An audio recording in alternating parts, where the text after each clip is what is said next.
नमस्कार, मेरा नाम डॉक्टर कौशलदीप सिंह है। मैं अलीगढ़ में कार्यरत एक न्यूरो एंडोस्कोपिक स्पाइन सर्जन हूँ। आज हम लोग एंडोस्कोपिक स्पाइन सर्जरी कैसे की जाती है उसका एक डेमोन्स्ट्रेशन देखेंगे।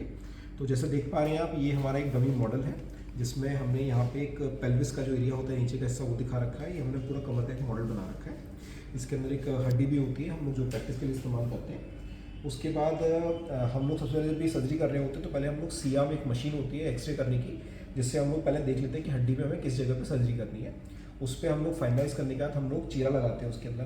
तो ये जैसे हमने यहाँ पे चीरा लगाया है इसके अंदर, और ये केवल इतना ही चीरा होता है, तकरीबन 8 mm का चीरा होता है। तो इतने ही चीरे से हम लोग पूरी सर्जरी कर सकते हैं। अब चीरा एक बार लगाने के बाद हम लोग उसमें ऑब्टूरेटर और अपना जो शीट होती है उसको डालते हैं और जगह बनाते हैं अपने एंडोस्कोप के लिए। तो यहाँ पर ये हमारा ऑब्टूरेटर और शीट है, इसको हम लोग डालेंगे और डालने के बाद जगह बनाएंगे इसमें। और सियाम के गाइडेंस में हम लोग डिफाइन कर लेते हैं कि हम किस जगह पे हैं। अब जैसे मैं देख पा रहा हूँ, मैं यहाँ हड्डी के ऊपर प्रॉपर्ली बैठा हुआ हूँ।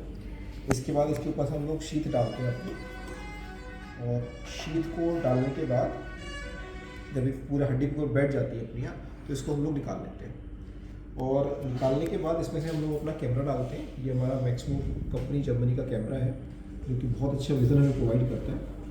और इसको डालने के बाद हम इसमें से अपने इंस्ट्रूमेंट्स को हम लोग कैमरा से पूरा का पूरा हमें लाइव दिखता है कि क्या चीज़ हम वो करना चाह रहे हैं, ऑपरेशन कैसे हमें ऑपरेशन करना है अपना। ये हमारा मैक्सिमो कंपनी का एक टाइटन का पंच है, इसको हम लोग इसके अंदर से डाल के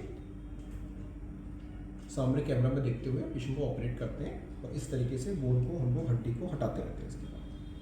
इसके अलावा इसमें हमारा कई सारे इंस्ट्रूमेंट हम लोग इसी, केवल आप देख पा रहे होंगे केवल 8 mm का एक चीरा है यहाँ पर, और एक छोटा सा यहाँ पे काम करने की जगह है। यहीं से हम लोग अपने सारे के सारे इंस्ट्रूमेंट्स डाल सकते हैं और यहीं से डाल के अपना पूरी सर्जरी को ख़त्म कर सकते हैं। ये हमारा सबसे इंस्ट्रूमेंट्स पे लास्ट में इस्तेमाल होता है, इसको शीट बोलते हैं हम लोग। और इसी शीट के थ्रू हम लोग डिस्क की, कमर की डिस्क को निकालते हैं। ये इस तरह हम लोग डालते हैं, और डालने के बाद इस इंस्ट्रूमेंट से हम लोग डिस्क के अंदर चीरा दे देते हैं अपना, और इस तरीके से डिस्क को निकालने का काम कर सकते हैं। इसके अलावा कई बार डिस्क अगर हमें लगता है कि थोड़ी सी रह गई है, तो ये हमारा स्कूप होता है। इस स्कूप को हम लोग डाल के कैमरा के अंदर हम लोग उसको निकाल सकते हैं। और जब भी सर्जरी ख़त्म हो जाती है तो हम लोग कैमरे को वापस निकालते हैं, और कैमरे को वापस निकालने के बाद ये जो हमारी शीट होती है इसको हम लोग घुमाते हुए निकाल लेते हैं। आप देख पा रहे हैं केवल 8 mm के चीरे से हमने पूरी सर्जरी इसमें ख़त्म कर देते हैं। धन्यवाद।